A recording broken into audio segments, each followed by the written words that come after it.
హన్మకొండలో మాజీ మంత్రి BRS working president KTR మాట్లాడుతున్నారు. లైవ్ లో చూద్దాం. యూసుఫ్ గూడల పాదయాత్ర చేసిండు, గట్లాంటి పరిస్థితి వచ్చింది. ఆఖరికి ఓట్లు ఆఖరికి కొనుక్కొని గెలిచిండు. సరే ఒక సీటు పర్వాలేదు, కానీ ఒక్కటి మాత్రం గుర్తుపెట్టుకోండి ముఖ్యమంత్రి గారు, కాంగ్రెస్ నాయకులారా, ఈ ద్రోహం ఈ మోసం ఎల్లకాలం నడవది. కేసీఆర్ గారి పోరాట స్ఫూర్తితో, కేసీఆర్ గారి నాయకత్వంలో నడిచిన మా ఉద్యోగుల చూపెట్టిన బాటలో, మా జర్నలిస్టులు చూపెట్టిన బాటలో, మా తెలంగాణ న్యాయవాదులు ఆనాడు తెలంగాణ ఉద్యమంలో చూపెట్టిన బాటలో కలిసి మళ్ళీ ఒకసారి దీక్షా దివస్ స్ఫూర్తిగా కదం తొక్కుతాం. ఏ ఓరుగల్లునైతే నువ్వు అవమానిస్తున్నావో, ఏ ఓరుగల్లుకు ప్రతీకగా ఉన్న కాకతీయ కళాతోరణాన్ని ఇవాళ తెలంగాణ రాజముద్రలకెళ్ళి నువ్వు తీసేస్తున్నావో, అదే ఓరుగల్లు నుంచే ప్రతిఘటన ప్రారంభమైతది. తప్పకుండా కాంగ్రెస్ పార్టీకి గోరీగట్టే దిశగా పోరాటం నడుస్తుందనే మాట కూడా నేను విజ్ఞప్తి చేస్తా ఉన్నా.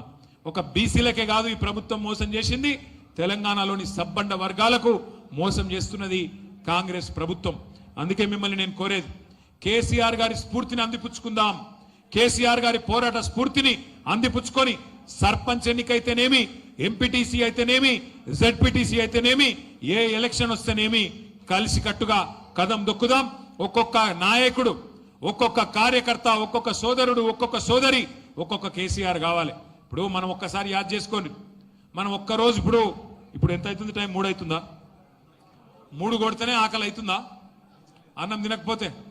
మరి కేసీఆర్ గారు 11 రోజులు అన్నం తినకుండా, మంచీలు తాగకుండా, మన కోసం తెలంగాణ కోసం ఒక్క పూటకే మనకు ఆగమైతే 11 రోజులు ఇలా అన్నాహారాలు మానేసి మన కోసం సావు నోట్లో తలబెట్టిన నాయకుడు కేసీఆర్. అట్లాంటి నాయకుడి నాయకత్వంలో పనిచేస్తున్న మనం అదృష్టవంతులం. అట్లాంటి నాయకుడి నాయకత్వంలో తెలంగాణ సాధించిన మన పార్టీ మనకెన్నటికైనా గర్వకారణం. సరే అధికారం ఉండొచ్చు, లేకపోవచ్చు. ఇలా జై తెలంగాణ అనని జీవితంలో అన్ననోడు ముఖ్యమంత్రి కావచ్చు, కానీ ఎన్నటికైనా చరిత్రలో మళ్ళీ ఏ పార్టీ అయితే పోరాటాన్ని చేసిందో, ఏ గులాబీ జెండానైతే తెలంగాణ సాధించిందో, ఆ జెండాకుండే స్థానం, ప్రత్యేకమైన స్థానం ఎన్నటికీ ఎవడు కూడా తీసివేయలేడు. అందుకే కేసీఆర్ గారి స్ఫూర్తిగా నేను మిమ్మల్ని అందరినీ కోరేది ఒకటే, ఒక్కొక్కరు ఒక్కొక్క కేసీఆర్ కావాలి.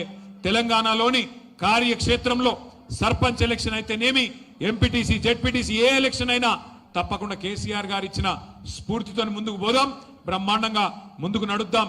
ఇంకొక 2 ఏళ్లు పోరాటాలు తప్పవు, ఇంకొక 2 ఏళ్లు కేసులు తప్పవు, ఇంకొక 2 ఏళ్లు ఈ దుర్మార్గ పాలనను ఎదుర్కొనే విషయంలో తప్పకుండా పోరాటాలు తప్పవు. ఇవాళ రేవంత్ రెడ్డి ఆయన అత్త సొమ్ము, ఆయన అయ్య సొమ్ము అన్నట్టు 5 లక్షల కోట్ల భూములు హైదరాబాద్ లో అమ్ముకొని వాళ్ళ సొంత పార్టీ వాళ్లకు, వాళ్ళ అన్నదమ్ములకు ఇలా అమ్ముకునే ప్రయత్నం చేస్తా ఉన్నాడు. ఒక అవినీతి అనకొండ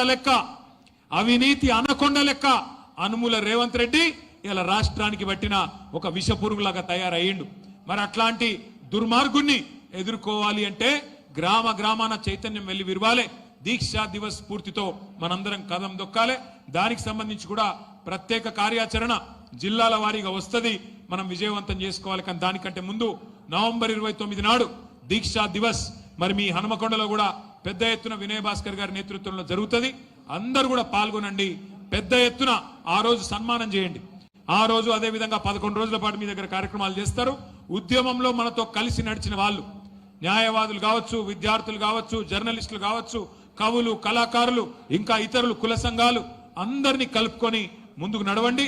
కేవలం ఉద్యమానికి సంబంధించిన జ్ఞాపకాలను మాత్రమే నెమరు వేసుకోవడానికి, ఏ రకంగా రాష్ట్రాన్ని సాధించడమో గుర్తు తెచ్చుకోవడానికి పనికొచ్చే ఈ ఉత్కృష్టమైన సందర్భాన్ని అద్భుతంగా వాడుకోవాలని చెప్పి మనస్ఫూర్తిగా కోరుతూ, ఇప్పటికే ఆలస్యమైంది, దయచేసి ఇవ్వలేమనుకోవద్దని చెప్పి కూడా కోరుతూ, జై తెలంగాణ, కేసీఆర్ గారి నాయకత్వం.